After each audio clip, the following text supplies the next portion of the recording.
ঘরটা টিকলে হয়। খালের ওপর বাঁশের বড় বাড়ির মালিক এসেছে হাটে। খালের উপরে এই বাঁশের বাড়িটাও আমার কাছে অনেক ভালো লেগেছে বাবা। এই বাক্সটা খালের জল থেকে মালা কুড়িয়ে পেয়েছে। বল, তোরা আমার কাছে কি চাস? এই বাঁশের বাড়িটা কিন্তু আমার, এই বাড়ির মালিক আমি। হ্যাঁ বাবা, চারিদিকে কেমন মেঘলা হয়ে বৃষ্টি পড়ছে দেখো। এই বৃষ্টির দিনে আমাদের সেই পুরনো বাড়িটার কথা খুব মনে পড়ছে। আরে আমাদের ওই পুরোনো ঘরটা খুব দুর্বল হয়ে গিয়েছিল, তার উপর ওটা ছিল একদম নিচু জায়গায়, তাই বন্যায় ডুবে যাওয়ার বড় ভয় ছিল।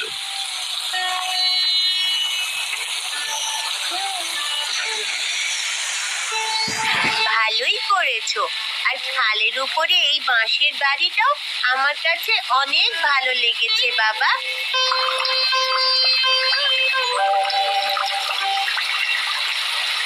হ্যাঁ রে মা, বন্যার হাত থেকে বাঁচতেই তো কষ্ট করে খালের ওপরে নড়বড়ে বাঁশের বাড়িটা বানালাম। অন্তত এবার বানের জলে আমাদের ঘরটা ডুবে যাবে না। ভাবলিটির কথা শেষ হলে ঘরে চলে আসো, আর মাছ ধরতে হবে না। এভাবে ভিজলে অসুস্থ হয়ে পড়বে যে।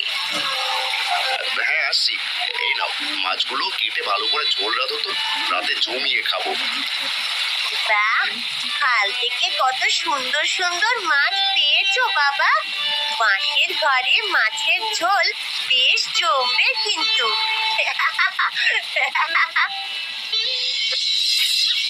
দেখেছো মিনু, তোমার ওই বোকা দাদা খালের উপর কেমন বাঁশের মাচা করে ঘর বানিয়েছে। সারাগের মানুষ ওর এই পাগলামি দেখে হাসাহাসি করছে। ঠিক বলেছ গো, একেবারে আস্ত একটা বোকা ওটা। খালের ওপর নাকি আবার ঘর হয়? একটা বড় ঝড় আসলেই কাঁপতে কাঁপতে ভেঙে পড়বে। যত যাই বলো মিনু, মাঝে মাঝে ভাবি ঠিক কাজই করেছে। ওদের ভিটেতে জল উঠেছে, আমাদের ভিটেতে উঠলো বলে। তোমার কথাবার্তা কিচ্ছু বুঝি না। তার পক্ষে কথা বলো না তার বদনাম করো, বোঝা বড় তাই। ওরে বেটা থাম, কখন ধরে ডাকাডাকি করছিস, কানটা একদম ছানা বড়া করে ফেললি। ওদের আর বকে কি হবে? আমার মনে হয় গায়ে কোনো বিপদ হতে চলেছে রে হরি। আপনারাও না ওসব আগেকার মানুষ বলতো, এখন এসব কেউ বিশ্বাস করে না কাকা। সত্যি হতো বলেই মানুষ বলতো, আমার কথা মিলিয়ে নিস। এভাবে বেশ কিছুদিন কেটে যায়। হঠাৎ একদিন বিকেলবেলা আকাশ কালো করে প্রচন্ড ঝড় বৃষ্টি শুরু হয়। ঝড় বৃষ্টির কারণে খালের জল গ্রামে আসতে শুরু করে। আশেপাশের অনেকেরই ঘরে জল উঠে যায়। ওরে বাবা রে, এ কি কাণ্ড! এই ঝড় বৃষ্টিতে চারিদিকে এমন বন্যা শুরু হয়ে গেল যে আমাদের ঘরের ভেতর জল ঢুকতে শুরু করেছে।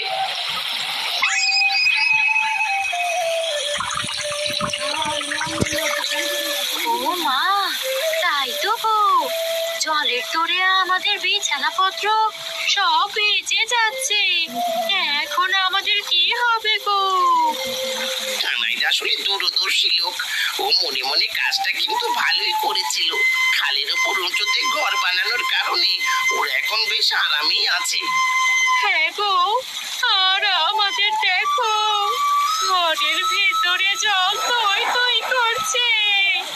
এখন এই ভয়াবহ বন্যায় আমরা কোথায় যাব? কি উপায় নিজেদের বাঁচাবো বলো? আহা, এতটা ভেঙে পড়লে চলে নাকি?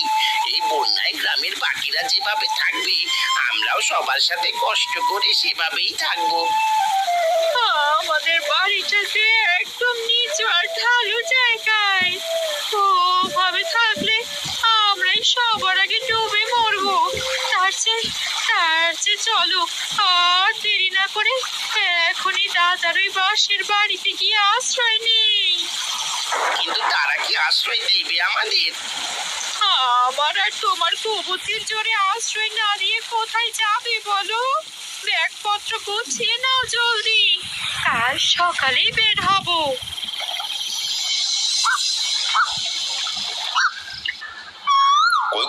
বাজারে থলেটা দাও, সকাল সকাল কিছু বাজার করে আনি।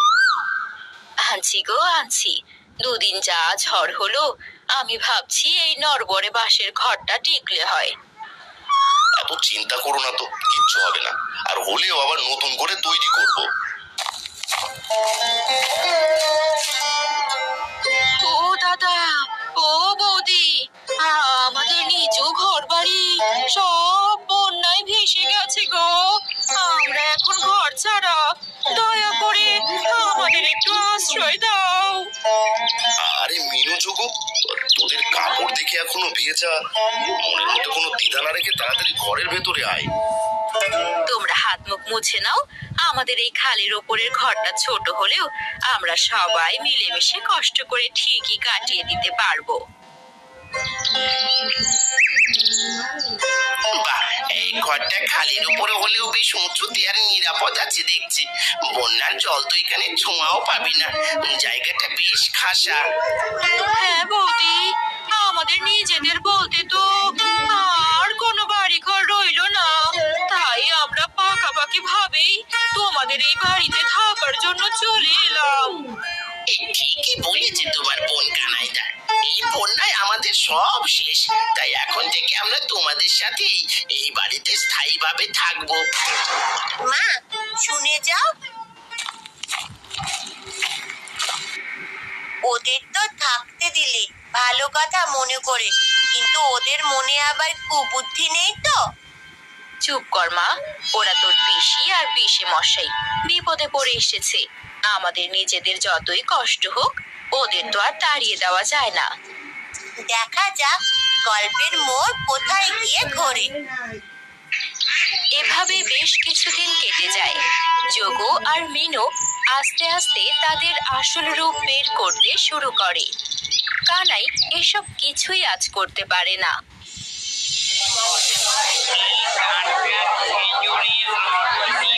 কানাইদা, এদিকে এসো, টাটকা রুই আছে, কম দামে দিয়ে দেবো।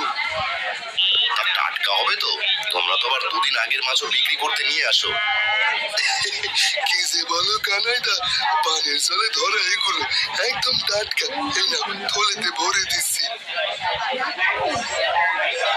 এই নাও মাছের দাম, 80 গো।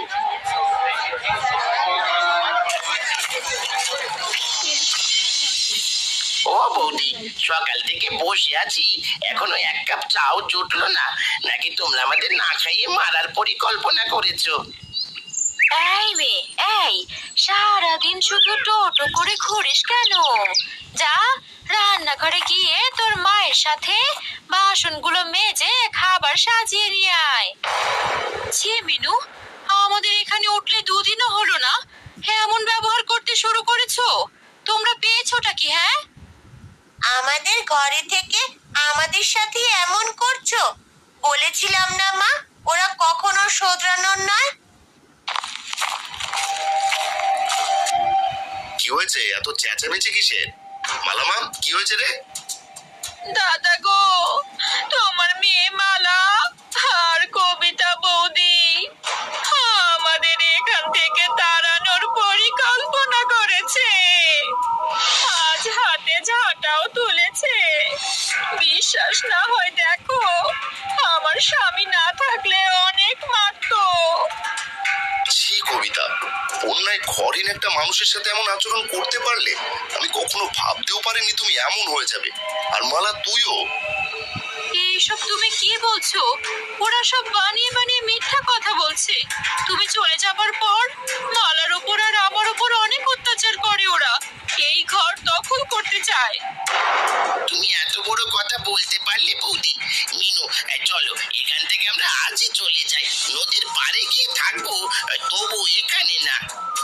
তোরা কোথাও যাবি না, আমি তোদের আশ্রয় দিয়েছি।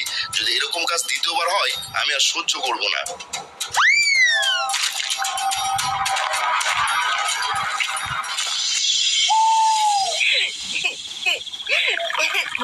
মা বাবা সত্যি কিছু না জেনে ওদের বিশ্বাস করে ফেললো, আমাকে বিশ্বাসও করলো না। কাঁদিস না মা, খুব বেশি বিশ্বাস করে তো ওর সৎ বোনকে, তাই তাদের আসল রূপ দেখতে পায়নি। হে সৃষ্টিকর্তা, আমার বাবাকে ওদের আসল রূপ দেখিয়ে দাও। এই বাঁশের ঘরটা যেন কেউ দখল করতে না পারে। মালা, তুমি ভয় পেও না। তোমার ওই ছোট্ট হৃদয়ের ক্রন্দন আমায় যে খুব কষ্ট দিচ্ছে। আমি কথা দিলাম, তোমার বাবা খুব শীঘ্রই তাদের আসল রূপ দেখতে পাবে। সত্যি বলছো? কিন্তু তুমি কোথায় গেলে পরি? দেখা দাও। কি বলছিস মা? কিসের পরি? চল আয়, রাত অনেক হয়েছে, ঘুমাবি। পরের দিন এক ঝুড়ি লাউ নিয়ে হাটের এক কোণে বসে আছে কানাই। তাকে দেখে অনেক বিক্রেতা উপহাস করছে।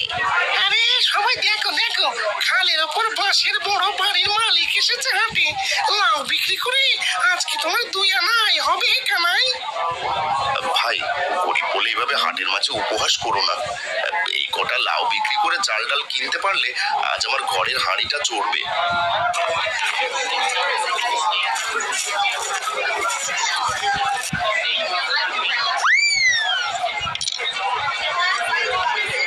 তোমার আর চাল কিনতে হবে না কানাইদা, এই টাকা কটা আমি নিয়ে নিলাম। ঘরে বসে আমরা কি শুধু হাওয়া খাবো নাকি? কি রে চকু, তুই এমন কাজ করতে পারলি? তার মানে মালার কবিতা কাল ঠিকই বলেছিল, আমার উপার্জনের টাকা ফিরিয়ে দাও বলছি। চুবুর পকেটে যেটা ওঠে ওটার ফেরত যায় না। আর শোনো, আমরা যতদিন তোমার বাঁশের কুটিরে থাকবো ততদিন আমাদের সেবা করতে হবে, নইলে আমরা কি কি করতে পারি তুমি সবই জানো।